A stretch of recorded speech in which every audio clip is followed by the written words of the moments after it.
শুভ সকাল আমার প্রিয় বন্ধুরা, কেমন আছো সবাই? আশা করছি সকলে অনেক বেশি ভালো আছো। আমরা না মোটেও ভালো নেই। এই বর্ষাকাল পড়েছে মানে এখন এই দুরবস্থা শুরু হলো। আর কতদিন যে লাগবে এই পানি সরতে তার ঠিক নেই। চারিদিকটা ডুবতে শুরু করেছে। ভালো তো ছিলাম এতদিন, এখন আস্তে আস্তে খারাপ দিন আমাদের সামনে আসছে। এই খারাপ দিনগুলো কিভাবে কাটাবো সেটাই বুঝতে পারছি না। সকাল সকাল বন্যায় বুড়ে গেছে আমার ঘরবাড়ি, আর তার মাঝে আমি শুরু করে দিলাম কাজকর্ম। প্রথমে 1 কাপ চা খেয়ে নিলাম, আর ঈশাকে কিছুটা খাইয়ে দিলাম। ঈশার যেহেতু প্রচণ্ড জ্বর, বমি, কিছুই খেতে পারছে না জানো তো। ওই কারণে ওকে যাই পারছি অল্প অল্প করে একটু খাবার খাওয়ানোর চেষ্টা করছি। তো প্রচণ্ড বৃষ্টি বাইরে, এখন তো বাইরে কাজকর্ম করতেই পারবো না। ভাবছি চলো ঘরের কাজগুলো শুরু করতে লাগি। যতক্ষণে বৃষ্টি থামবে ঘরের কাজ শেষ হয়ে যাবে, আর বাইরের কাজগুলো ধীরে সুস্থে করে নিতে পারবো। তো একটা মোটা ব্ল্যাঙ্কেট বাইরে বার করে রাখতে হয়েছে। রাতে করে না এখন প্রচণ্ড ঠান্ডা লাগে, আর যেহেতু বর্ষাকাল ছাদটা পুরো ঠান্ডা থাকে, আর চারিদিকে পানির কারণে ঘর তো এমনিই ঠান্ডা। তো দেখো বেডশিটটাও ভাঁজ করে নিচ্ছি, আর এই বেডশিটটা আমরা দুজন গায়ে দিই, আমরা নিচেই শুই আর মেয়ে দুটো উপরে থাকে। তো সিমরানেরও শরীরটা খুব একটা ভালো নেই। ভোর ভোর উঠে ওকে গুছিয়ে দিয়ে স্কুলে পাঠাতেই হলো, যেহেতু মাঝে আমরা কদিন ঘুরে এসেছিলাম। তো সেই কারণে এখন তো আর স্কুল ছুটি করা যাবে না। আর শনিবার মানেই ওর আঁকা ক্লাস থাকে। আর কি জানো তো, আঁকা ক্লাসগুলো যদি সপ্তাহে একদিন না করতে পারে, পরীক্ষার সময় বুঝতেই পারে না যে কোন আঁকাগুলো পড়তে পারে। সেই কারণে আরও ওকে জোর করে আমাকে স্কুলে পাঠাতে হলো। তবে কি জানো তো, শনিবারটা একদমই বকতে হয় না, কিছু বলতেও হয় না। নিজের মতো অনেক তাড়াতাড়ি উঠে গুছিয়ে চলে যায়। প্রথমত শনিবারে করে ক্লাস থাকে না, আঁকায় বেশি ক্লাস থাকে। আর দ্বিতীয়ত শনিবারে স্কুলে খিচুড়ি খেতে দেয়, তো সেই কারণে ও যায়। এমনি অন্য অন্য দিন যেহেতু সবজি দেয়, ওই দিনগুলোতে আমি আলাদা করে বাড়িতে টিফিন বানিয়ে দিই, তো সেগুলোই নিয়ে যাই। আর শনিবারটা আমাকে আর কিছু বানিয়ে দিতে হয় না। ও খিচুড়ি খেতে প্রচণ্ড ভালোবাসে, তো সেই কারণে। তো দেখো তোমাদের সঙ্গে গল্প করতে করতে ঘরটাকে সুন্দর করে গুছিয়ে নিচ্ছি, আর গামছাগুলো এরকম হাতের কাছেই রাখি দরজার ওপরে। আর এই যে এটা আমি বাঁধিয়েছি, একটা হুপ আমি কিনেছিলাম, সেটাই লাগিয়েছি দেওয়ালে, কোনো রকম পেরেক লাগাইনি। তো ডবল টেপ পাওয়া যায় না, সেটা দিয়েই লাগিয়ে রেখেছি। দেখছি বেশ সুন্দর জুড়ে আছে। তো যাই হোক, হেলমেটটা পারলাম, কারণ এটা আগলা ছিল, তো দেখছি ওপরে ধুলো পড়ছিল, সেই কারণে মুছে একটা পেপারে ঢুকিয়ে দিলাম। আর এখন ড্রেসিং টেবিলের কাজটাও একটু সুন্দর করে মুছে নেব। এই ড্রেসিং টেবিলের কাজ কখনোই পরিষ্কার থাকে না। আমার মেয়ে এর ওপরে দাঁড়িয়ে দাঁড়িয়ে 2 হাত দিয়ে ছাপ দিতে থাকে, হাতের মুখ দিয়ে ছাপ দিতে থাকে, যার কারণে না ড্রেসিং টেবিলের কাজ কখনোই পরিষ্কার থাকে না আমার, সবসময় হাতের ছাপ পাওয়া যায়। তো সেই সঙ্গে শোকেজের কাজটাকেও আমি একটু মুছে নিচ্ছি, আর এইভাবে ঘরটাকে পরিষ্কার করে একদম ঝাড়ু দিয়ে ক্লিন করে নেব। তো বাইরে তো যেহেতু প্রচণ্ড বৃষ্টি হচ্ছে, ঘরে কিন্তু বোঝারই উপায় নেই। আর বর্ষাকালে কি জানো তো, ঘর থেকে বাইরে বেরোতে ইচ্ছা হয় না, মনে হয় সারা দিন ঘরে থাকি আর সুন্দর সুন্দর রান্না করি, আর ঘরবাড়িগুলোকে একদম পরিপাটি ডিপ অ্যান্ড ক্লিন করে রাখি। তো দেখো কতটা বাজে অবস্থা, দিন দিন এই পানিগুলো উঠতেই থাকবে, আর কমবে না এর থেকে মোটে। তো এইভাবে আমার কাজকর্ম চালিয়ে যেতে হবে। ইটগুলো প্রচণ্ড স্লিপ, জুতো পরে হাঁটাই যাচ্ছে না। অনেক কষ্ট করে পুকুর ধার পর্যন্ত আসলাম, আর এখন দেখো পুকুরে পুরো এক পুকুর ভর্তি পানি। চারিদিকের যত পুকুর ছিল সবগুলোই ডুবে গেছে। গাছগুলো আস্তে আস্তে পানির তলায় চলে যাবে। তো ওপরের যে শানটা এখনও জেগে আছে, এখানে বসেই কাজকর্মগুলো করছি। আর এই চাতালটাও একটু বড় আছে, এখানে না অনেক বাসনপত্র একসঙ্গে সুন্দর মেজে নেওয়া যায়।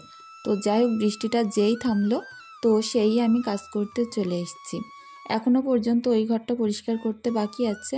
তো ভাবছি বৃষ্টিটা থেমেছে যখন, আগে বাইরের কাজগুলোই সেরে ফেলি।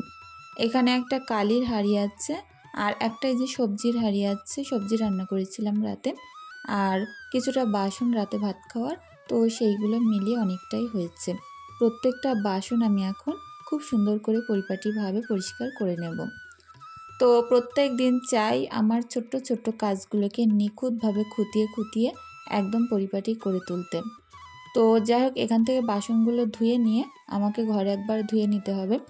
আর পানির কালার হয়তো একটু অন্যরকম লাগতে পারে, সারা রাত বৃষ্টি হয়েছে তো, তবে পানিটা কিন্তু একদম চকচকে পরিষ্কার ছিল।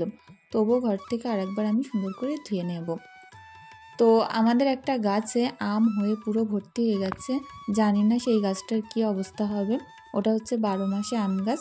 যখন কোনো গাছে আম থাকে না তখন আমাদের ওই গাছে আম হওয়া শুরু হয়, আর তারপরে অনেক দেরিতে পাকে। তো প্রচণ্ড ভালো লাগে সেই সময় আম খেতে। তো এখন প্রত্যেকটা বাসন সুন্দর করে ধুয়ে নিয়ে চলে যাব পোটোটা ধুয়ে দিতে। বৃষ্টি থেমেছে মানে বাইরের কাজ আগে সারব। তো যেখানে যেখানে জুতো আছে জুতোর তলায় চেলা পোকা এটা ওটা বাসা বেঁধেছিল। প্রত্যেকটা জুতো ধুয়ে আমি উপরে তুলে নেব, আর তারপরে পোটোটাকে একদম পরিষ্কার করে ধুয়ে দেব।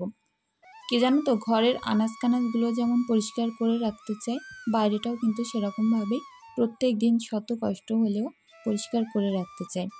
আর এখন তো আর পানি তুলতে ঘরে যেতে হচ্ছে না, এই যে সামনে থেকে কাটিয়ে কাটিয়ে নিচ্ছি আর এই পোটোটা ধুয়ে দিলাম। অনেক সুন্দরভাবে পরিষ্কার করে নিলাম। আর এখন চলো পাশের ঘরটা বাকি আছে, এই ঘরটা পরিষ্কার করব। আর রান্নাঘর বাকি আছে, বারান্দা বাকি আছে, এগুলোকে সুন্দর করে পরিপাটি করে নেব। আর তারপরে উনুনেও রান্না করতে যাব। উনুনে তো পানি পড়ে পড়ে খুব দুরবস্থা। উনুনটাকে লেপে দেব মাঝে একবার, তাহলে রান্নার সময় সুন্দর শুকিয়ে যাবে। তো দেখো খাটটাকে আগে টান টান করে গুছিয়ে পরিপাটি করে নিলাম। আর এখন শোকেজের ওপরে এটা ওটা এদিক ওদিক ছড়িয়ে ছিটিয়ে আছে, সেগুলোও গুছিয়ে নেব। কালকের ভিডিওতে আমার অনেক বোনেরা জানতে চেয়েছো যে দীঘায় গিয়ে আমরা কদিন ছিলাম। তো আমরা আগের দিন রাত 10টায় বাসে উঠেছিলাম, পরের দিন ভোর ভোর বাস থেকে নেমে যাই। তো পরের দিন সারাদিন ছিলাম, তার পরের দিন সারাদিন থেকে রাতে বাসে উঠে পরের দিন আমরা বাড়িতে আসি। তো মোটামুটি ওখানে 2 দিন আমরা কাটিয়েছি। তো যাই হোক, আশা করছি তোমাদের প্রশ্নের উত্তর দিতে পেরেছি। আর অনেকেই জিজ্ঞাসা করেছো যে তোমাদের বাড়ি থেকে দীঘায় যেতে কত খরচ। তো কি জানো তো, খরচ তো অনেকটাই হয়ে যায় একটু একটু করতে করতে। তো একটা আনুমানিক খরচ বলতে পারো ওই 6-7 হাজার টাকা মতো। আর এটা ওটা কিনতে কিনতে আরও তো বেশিই খরচ হয়ে যায়। তো যাই হোক, তোমাদের সঙ্গে আমি একটা আনুমানিক বললাম, কারণ আমি খাতা কলমে হিসেব করিনি, সেই কারণে বলতে পারলাম না।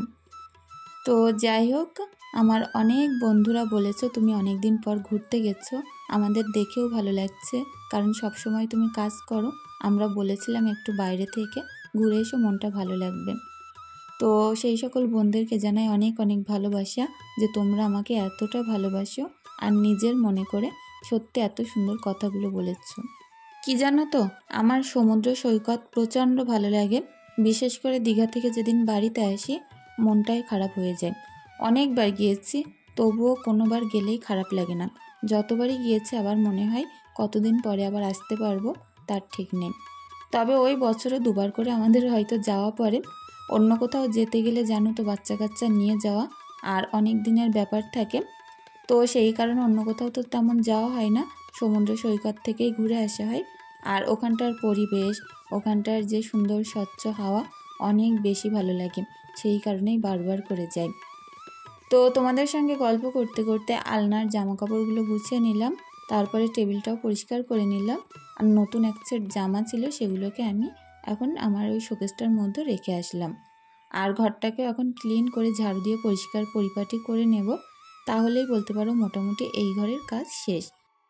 বাইরে বারান্দার মধ্যে অনেক জামাকাপড় মেলা আছে, সেই জামাকাপড়গুলো দেখব কতটা শুকিয়েছে, সেগুলোকেও ভাঁজ করে নিতে হবে। ঘরটা পরিষ্কার হয়ে গেলে না একটা আলাদা রকম শান্তি লাগে। আর যেহেতু তাড়াতাড়ি পরিষ্কার হয়ে গেলে তাড়াতাড়ি রান্নাটাও করতে পারি। বারান্দায় যে জামাকাপড়গুলো দেওয়া ছিল প্রায় সবটাই শুকিয়ে গেছে। কি জানো তো, সকালবেলা একটু বৃষ্টি হচ্ছিল, তো হালকা ছিটেফোঁটা বৃষ্টি লাগার কারণে একটু নরম নরম আছে, তো অসুবিধা নেই, শুকিয়েই গেছে। প্রত্যেকটা জামাকাপড় ভাঁজ করব, যেগুলো যেখানকার রাখা দরকার সেখানেই রাখবো। এখানে আমার মেয়েদের অনেকগুলো নতুন প্যান্ট আছে, তো সেগুলো ভাঁজ করে আবার শোকেসে ঢুকিয়ে রাখতে হবে। ঘরের প্রত্যেকটা কোণা কানি সকালবেলা যদি এই কাজ করতে করতে এক হাতে গুছিয়ে নেওয়া যায়, দেখবে দিন শেষ লাগে না। দিনের মাঝখানেই তোমার ঘর হয়ে যাবে একদম পরিপাটি আর নিট অ্যান্ড ক্লিন। একদমই কিন্তু কষ্ট হয় না। শুধু একটু প্ল্যান মাফিক কাজ করতে পারলেই কিন্তু কাজগুলো যতই কঠিন দেখাক না কেন একদম সামনে এসেই সহজ হয়ে যায়। তো আমিও চেষ্টা করি সেরকমভাবে কাজগুলোকে টাইমের মধ্যে করে নেওয়ার জন্য। আর আমার মেয়ে যেহেতু এই টাইমটায় স্কুলে যায় আর ঈশা একা বাড়িতে থাকে, একজন বাড়িতে থাকলে না বাড়িতে কোনো রকমই দুষ্টুমি, কোনো রকম জ্বালাতন কেউই করে না। আর যখনই দুজনে এক জায়গায় হয় তো তখনই খুনসুটি তো লেগেই থাকে। আর ওদেরকে বকতে বকতে অনেকটাই সময় আমার পার হয়ে যায়। যাই হোক, প্রত্যেক বাড়ি হয়তো বাচ্চা কাচ্চা যদি দুটো থাকে তখন হয়তো এই সমস্যাটা হয়। তো অনেক ভালো লাগে জানো তো, কারণ এই দিনগুলো আমরাও আগে পেরিয়ে এসেছি। এখন বুঝি যে ভাই বোনের কদর কত। এক একজন এক এক জায়গায় থাকা হয়। কারোর একজনের যদি শরীর খারাপ হয় চাইলেও কিন্তু আমরা আরেকজন ছুটে গিয়ে তৎক্ষণাৎ দেখে আসতে পারি না। ঘরবাড়িগুলো পুরো পরিষ্কার করেছিলাম, রান্নাঘরটা পানি পড়ে কাদা কাদা হয়েছিল, সবটাই লেপে মুছে পরিপাটি করে স্নান সেরে রান্না করতে আসলাম। আর আজকেও রান্না করব একদম পুরোপুরি সিম্পল। বাচ্চাদের যেহেতু একটু পেটের সমস্যা আছে, জ্বর আছে, তো সেই কারণে ভাবছি একদম সিম্পল রান্না করব।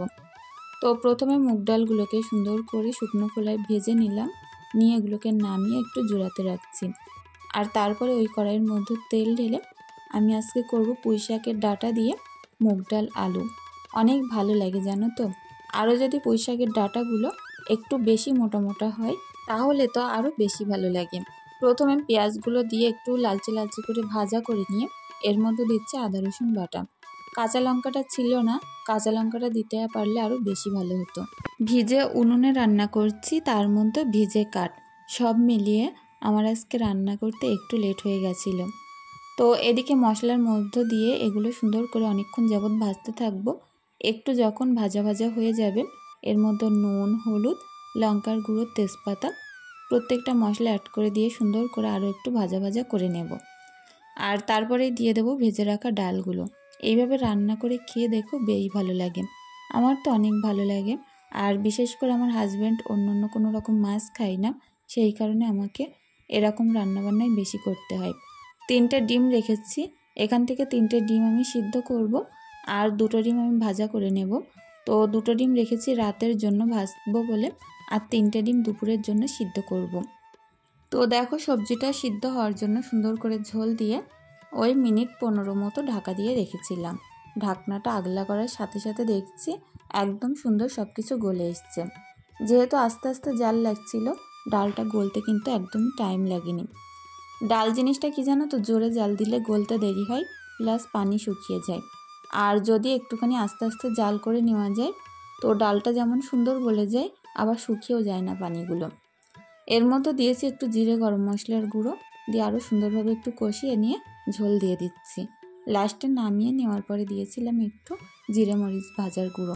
DLS আবিদ প্রোফাইল থেকে বোন আমাকে অনেক দিন পরে কমেন্ট করেছে, ফার্স্ট কমেন্ট। বোনকে জানাই অনেক অনেক ভালোবাসা, অনেক ভালো থেকো। আর এদিকে আমি এই কড়াইয়ের মধ্যে সুন্দর করে একটুখানি মাছের চচ্চড়ি বসাচ্ছি। তো কিছুটা মাছ ফ্রিজে ছিল, এগুলো হচ্ছে বেলে মাছ আর পুঁটি মাছ। তো এগুলো আজকে আমি সুন্দর করে হাত ঘষা করে ঝোল করব। আর আমার ভিডিও অনেক বন্ধুরা বাংলাদেশ থেকে দেখো, তারা আমাকে এইভাবে একবার রান্না করতে বলেছিলেন। তো আজকে আমি সেইভাবেই রান্না করছি। তো এত মজার হয়েছিল এই সবজিটা, এটা দিয়ে প্রায় 1 থালা ভাতই খাওয়া হয়ে গেছিলো। তো আমার মা ছোটোবেলায় এরকম করে রান্না করতো, তো আজকে আমি সেরকম করলাম তোমাদের কথায়। অনেক ভালো হয়েছে। তোমাদেরকেও জানাই অনেক ধন্যবাদ এত সুন্দর একটা রেসিপি বলে দেওয়ার জন্য। সিমরান খাতুন, রীতা লস্কর বোন বলেছ কি আনলে আমাদেরকে দেখিও। আমি কিন্তু আগের ভিডিওয় দেখিয়েছি যে দীঘা থেকে আমি কী এনেছি। ফুলমণি, জ্যোৎস্না কারিগর, সাদ খান ব্লগ, সুমি ইসলাম, বাংলাদেশি ব্লগার মিতু, রাজিয়া খান, রুহি সুলতানা, নাজনীন ব্লগ, SK আলিশা, রাজিয়া খাতুন। তো এই সকল বোনদেরকে জানাই অনেক অনেক ভালোবাসা। এখন দেখো টিফিন কোটোয় ভাত বেড়ে নিয়েছি, আর হাজব্যান্ড কিছুটা ফল এনেছে। ঈশার যেহেতু প্রচণ্ড জ্বর, শরীর খারাপ, কিছুই মুখে দিচ্ছে না, তো অনেকগুলো ফল এনেছে, তার সঙ্গে মিমোর থেকে কিছুটা খাবার এনেছে যেগুলো খেতে অনেক ভালোবাসে। তো সেই খাবারগুলো আর কি, একরকম না জেলি টাইপের এখন কেক উঠেছে মিমোরে, তো সেই কেকও এনে দিয়েছে, তবে কিছুই মুখে দিচ্ছে না। এখান থেকে কটা ফল আমি নিচ্ছি, আর ওই যে ভাত তরকারিগুলো বেড়ে নিয়েছি সেগুলো নিয়ে আমার মায়ের কাছে যাব। আমার মা আজকে রান্না করেনি, তো মাকে দিতে যাব। তো একটু দেরি হয়ে গেছে রান্না, বাচ্চাদের খাওয়ানো, সিমরানকে পড়তে দিয়ে রেখে ওই ঘরে হাজব্যান্ডকে বললাম ঈশাকে দেখতে, তারপরে এই যে ভাতটা নিয়ে সাইকেল চালিয়ে চলে আসলাম মায়েদের বাড়িতে। তো দরজাটা দেওয়াই ছিল, খুলে নিলাম। আর দেখো এখন আমার মা শুয়েছিল, তো কিছুটা ফল আমি বললাম এখন কেটে দিই, আর ভাত সবজিগুলো দিয়ে কিছুক্ষণ গল্প করে এইবার বাড়ি যাব।